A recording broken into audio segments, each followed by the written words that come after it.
Я хочу еще раз все-таки подчеркнуть это. Я говорил, но мне очень бы хотелось, чтобы вы меня услышали все-таки в конце концов. И донесли это до своих читателей, зрителей и пользователей в интернете. Но вы понимаете или нет, что если Украина будет в НАТО и военным путем будет возвращать себе Крым, европейские страны автоматически будут втянуты в военный конфликт с Россией. Конечно, потенциал объединенной организации НАТО и России несопоставим. Мы понимаем. Но мы также и понимаем, что Россия одна из ведущих ядерных держав. А по некоторым компонентам по современности даже многих опережает. Победителей не будет. И вы окажетесь втянутыми в этот конфликт помимо своей воли. И вы даже не успеете глазом моргнуть, когда будете исполнять пункт 5 Римского договора. Господин президент, конечно, не хочет этого развития. И я не хочу. И я не хочу. Поэтому он здесь и находится, и мучает меня уже 6 часов подряд. Russia continues to insist these are only exercises and don't signal a full-scale invasion of Ukraine. But in the West, these images are making leaders increasingly nervous. Today, the US and Britain want its citizens to leave now, with the United States claiming an attack on Ukraine may come before the end of the Winter Olympics next weekend. We are in the window when an invasion could begin at any time, should Vladimir Putin decide to order it. I will not comment on the details of our intelligence information, but I do want to be clear. It could begin during the Olympics, despite a lot of speculation that it would only happen after the Olympics.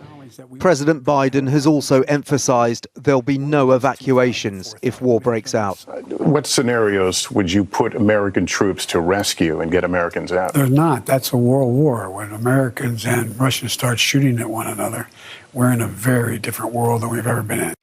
In an effort to dial down the tensions, Britain's Defence Secretary Ben Wallace was in Moscow, but so far there's been no breakthrough. We obviously have made it very clear in NATO that an invasion would have tragic consequences, and we are here, and I'm here today, for example, to seek a way of whatever we can to de-escalate that tension.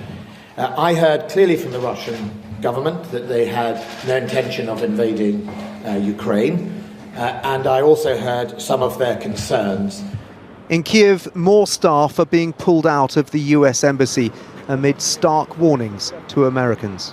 If a Russian attack on Ukraine proceeds, it is likely to begin with aerial bombing and missile attacks that could obviously kill civilians without regard to their nationality. A subsequent ground invasion would involve the onslaught of a massive force.